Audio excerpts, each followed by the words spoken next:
everyone, Nate here from Cinema Buffs, bringing you my first review in my series of movies to watch around Halloween. And what better way to start this whole series than with The Evil Dead, the 1981 original Sam Raimi classic. I have seen this movie before, and just like most of these movies I'm going to review on this whole series, I have seen these before. To rate these movies would be kind of silly because I like all these movies. So the way the rating system's going to go is that I'm going to give you a scale from 1 to 5 of how scary these movies are. Because just to be honest, I mean, some of these movies that I'm going to review aren't really that scary. They're just in the spirit of Halloween, they're spooky, or they take place around Halloween, so they don't necessarily have to be scary to be appropriate to watch in the month of October. Let's get into it. Evil Dead. I was lucky enough to watch it with 3 people who had never seen it before, and I think that is such a good way to watch this film. It is 1981, and this is a low budget. It's only, I think, $350,000 was the budget to make this movie, and it is Sam Raimi's and Bruce Campbell's first feature-length film. Let's get into the plot. Super simple. A group of kids that want to have a good time go out to a cabin in the middle of the woods, and they stumble upon a tape recorder, and after playing it, it plays this sort of spiritual code that unleashes this demonic presence that has the ability to possess the living. So after this is released, then all hell breaks loose in the cabin, essentially. At the start of the movie, you have to have a little bit of patience. The acting is amateur, they're all young, and just really, you have to get in the mode of this is an old movie. There is a feeling to this movie. There's this eeriness and there's this vibe that sort of surrounds this film and the cabin and location that they used that is just perfect. Once this movie starts, you're sort of laughing it off. Like, God, this is so cheesy, this is so silly, like what is going on?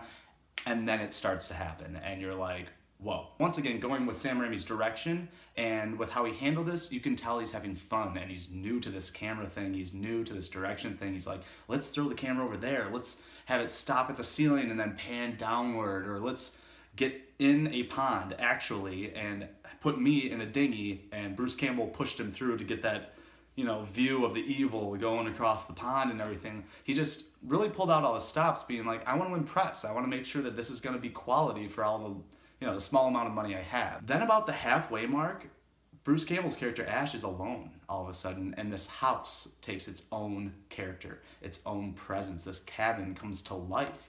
Not only do the people that are possessed that he was with come to life, and he has an experience with his girlfriend who's possessed that he buries, and she comes back to life, and then he has to chop her head off, and she just won't stop laughing at him.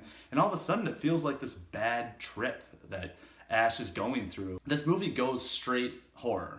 Evil Dead 2 I really enjoy because it's comical and it's tongue-in-cheek, and it knows it's tongue-in-cheek and it's aware of it, and Sam Raimi wanted to go that route.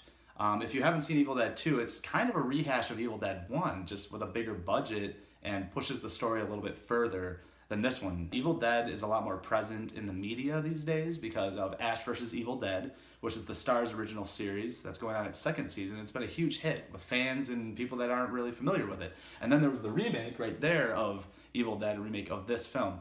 And this movie was relentless and it was shocking, but almost this one is just as shocking. The people that I was watching with just were like revolted and curling up in their seats and like, oh my God, I don't want to watch. It's so gross. There's so many weird, gross scenes. And I would say that the rape wood scene in the original is much more shocking and much more harsh than the one in the remake. They just used all the special effects they possibly could get their hands on, and they integrated in this film and they pulled it off. Yes, Evil Dead 2 is a more polished movie, and it is a little bit more complete, and it is just funnier and a little more fun.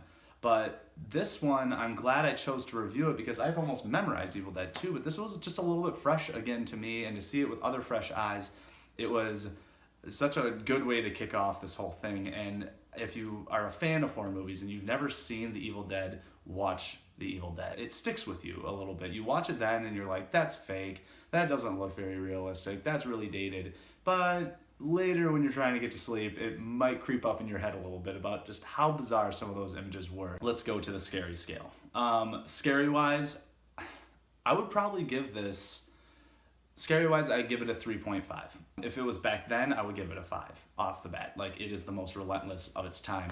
But right now, you might get taken out of the experience because you can sort of laugh off some of the situations and some of the acting and what have you. Check it out. It's a must. Thanks for watching this review, and I hope you stick with me with the next reviews. So watch Evil Dead, and then leave your comments below and tell me all about what you thought. If you liked it, if you didn't like it, even give me your review if you want. And also don't forget to subscribe to Cinema Buffs.